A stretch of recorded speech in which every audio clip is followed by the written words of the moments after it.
लाश का रेप करना भारत में अपराध नहीं, ये मैं नहीं, कोर्ट ने कहा है।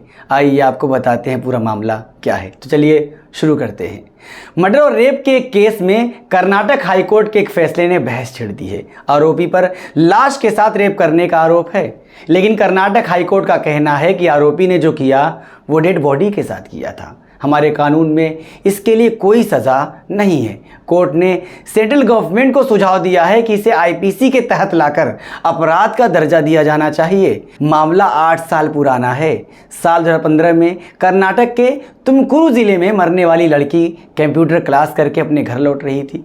तभी रंगा राजू ने उस पर हमला किया। उस हमले में लड़की की मौत हो गई। रंगा राजू फिर लड़की के डेड बॉडी के साथ रेप किया। उस घटना के वक्त लड़की की उम्र 21 साल थी। पुलिस के चार्जशीट फाइल करने के बाद सेशन जज ने आईपीसी की धारा 302 और 376 के तहत मर्डर और रेप का आरोप तय किए। मर्डर के लिए उम्र कैद और 50,000 रुपए का जुर्माना लगा। वहीं विक्टिम की लाश के साथ रेप करने के लिए 10 साल की सजा और 25,000 रुपए का जुर्माना लगा। अब आगे क्या हुआ वो सुनिए। सेशन कोर्ट के फैसले के खिलाफ मुलजिम रंगराजू ने कर्नाटक हाई कोर्ट में अपील की, जहां सिंगल जज ने उसकी दोनों सजा को बरकरार रखा। रंगाराजू ने फिर डिवीज़न बेंच के सामने अपील की, जिसने मर्डर के आरोप को बरकरार रखा, लेकिन उसे रेप के आरोप से बरी कर दिया। डिवीज़न बेंच ने अपने फैसले में यह कहा कि रंगाराजू ने जो किया वो नेक्रोफीलिया है, जो कि भारत पेनल कोड आईपीसी के किसी भी प्रोविज़न के तहत जुर्म नहीं है। नेक्रोफीलिया क्या है जो भारतीय कानून में सज़ा नहीं?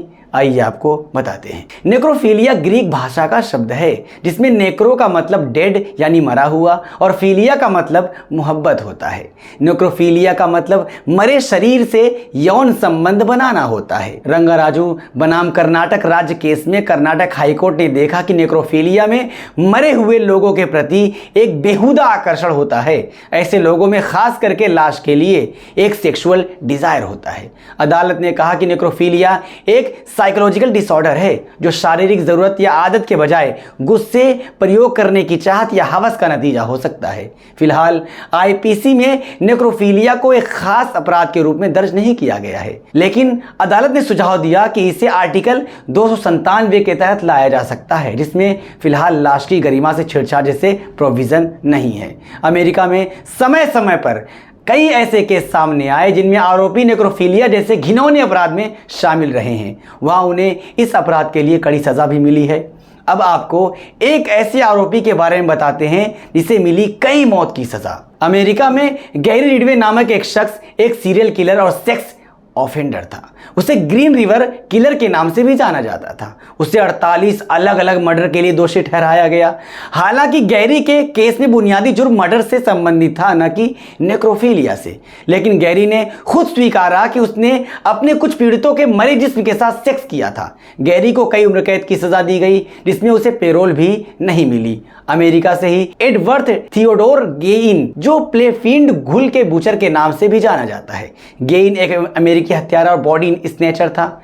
इसके जुल्म पर कई किताबों और फिल्मों में फिक्शन किरदार गढ़े गए। लूटपाट, मर्डर के अलावा वो नेक्रोफिलिक कामों भी शामिल था। उसे दोषी पाया गया और कानूनी रूप से पागल घोषित कर दिया गया। कोर्ट ने उसे जिंदा रहने तक मेंटल हॉस्पिटल में ही रखने का फैसला सुनाया। एक और अमेरिकी अपराधी डेनिस राडार को भी नेक्रोफीलिया के मामले में सजा सुनाई गई।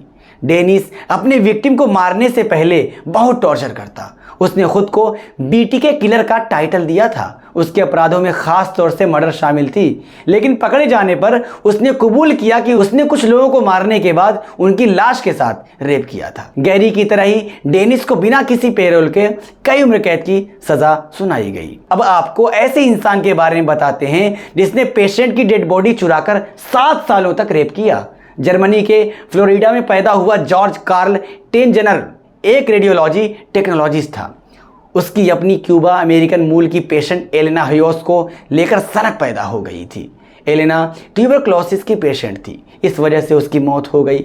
लेकिन एलेना की मौत के बाद भी कार्ल की उसके लिए सनक खत्म नहीं हुई। उसने एलेना की डेड बॉडी को चुराया, उसके साथ 7 सालों तक रहा और उसकी लाश का रेप भी करता रहा। पकड़े जाने पर उस पर केस चलाया गया। मामला काफ़ी पुराना होने की वजह से उसे सज़ा नहीं सुनाई गई।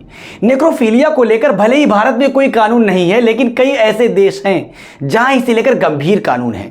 अमेरिका में नेक्रोफिलिया जुर्म है। वहां इसे लाशों का अपमान, सेक्सुअल अफेंस या लाश के साथ बदसलूकी माना गया है। इस जुर्म में जेल की सज़ा, जुर्माना और सेक्स अफेंडर मानकर सज़ा दी जाती है। जर्मनी नेक्रोफिलिया को जर्मन पेनल कोड की आर्टिकल 168 के तहत जुर्म माना जाता है। इस जुर्म में 3 साल तक की सजा और जेल हो सकती है।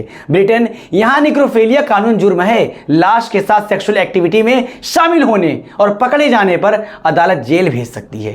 कनाडा, इस देश में नेक्रोफिलिया किसी लाश का अपमान करने के अंतर्गत आता है। इसमें 5 साल से ज्यादा समय के लिए जेल की सजा हो सकती है। और ऑस्ट्रेलिया में लाशों का अपमान और उनके साथ सेक्सुअल ऑफेंस करने पर नेक्रोफिलिया के तहत केस चलाया जाता है। वहां अलग अलग स्टेट में अलग अलग सजा का प्रोविजन है। क्या इंडिया में भी ऐसा कानून होना चाहिए? कमेंट करके हमें ज़रूर बताएं। हमारे यूट्यूब चैनल को ज़्यादा से ज़्यादा सब्सक्राइब करें, लाइक करें और वीडियो को शेयर ज़रूर करें। इससे हमें हौसला मिलता है और हम नए टॉपिक पर वीडियो लाते रहते हैं। फिलहाल नायन में इतना ही। दीजिए मुझे इजाज़त।